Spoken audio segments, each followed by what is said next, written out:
Sarah Lee, a former wrestler known for winning Season 6 of the WWE's reality competition series Tough Enough, died at the age of 30. Winning Tough Enough earned Leah 117. She married wrestler Corey Weston. The couple shared 3 children and a dog. Judy Tenuta, the wisecracking comedian who irreverently styled herself as the love goddess and Aphrodite of the accordion, died October 6 at 72. The class with Chicago's Second City Improv Group, and she flourished during a golden age of stand-up. Over the course of her career, Tenuta toured with George Carlin, appeared in several Miller, the Grammy-winning country star behind songs including Queen of the House and He Walks Like a Man, died October 6 at 80 from complications related to Parkinson's disease. A pioneering crossover artist, Miller paved the way for performers such as Linda Ronstadt, and she began her career in the early 60s and went on to record songs including Home of the Brave, Long Black the Limousine, Baby I Am Yours, There's a Party Going On, and He So Fine. Miller appeared on such TV shows as Shindig,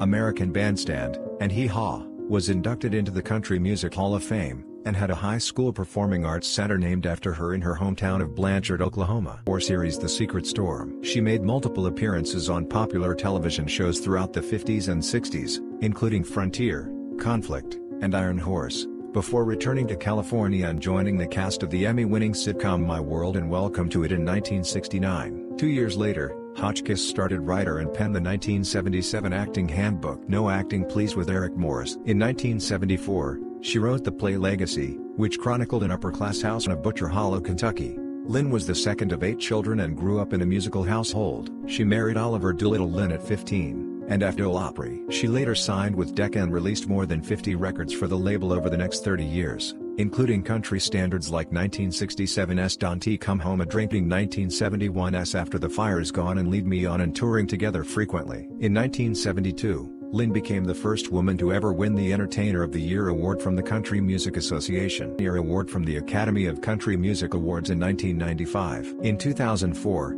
she won a solo Grammy for her Jack White collaboration Van Lear Rose, and she was awarded the Presidential Medal of Freedom from President Barack Obama in 2013. Lynn released her 15-year contract with WWE. According to Entertainment Tonight, she subsequently competed in 8 matches as part of WWE's NXT development brand. Lee went on to wrestle on the independent circuit. In 20's cause was ovarian cancer. A native of Oak Park, Illinois, Tenuta got her start in comedy in the 70s, after taking TV specials, received 2 Grammy nominations for Best Comedy Album, and wrote 2 comedy books. She also did voice work, was a frequent guest on late-night TV, and acted in a number of independent films. Jody Murray, and Olivia Newton-John with her radio-friendly versatility. Joan Hotchkiss, the veteran actress, performance artist, and playwright, died September 27 of congestive heart failure. She was 95. Born in Los Angeles, in 1927, Hotchkiss worked as a preschool teacher in New York City before becoming an actress and making her television debut in the 1950 film Tea Send Home well into the 90s. Her final screen performance was in 1993's The Disappearance of Christina. Loretta Lynn, the sequin country music icon and singer of the classic tune Coal Miner's Daughter, died October 4 at 90. Born in the remote Appalachian town as Drive. Nancy Cunningham, the sometimes girlfriend of Jack Klugman's character, on The Odd Couple. In addition to acting, Hotchkiss was a talent wife's mental and emotional breakdown and was adapted into a 1975 film. Following the release of Legacy, Hotchkiss survived brain surgery and continued performing on stage, in television, and in her performance art piece Tear Sheets, Letters I Did to receiving her first guitar from her husband, released her first hit,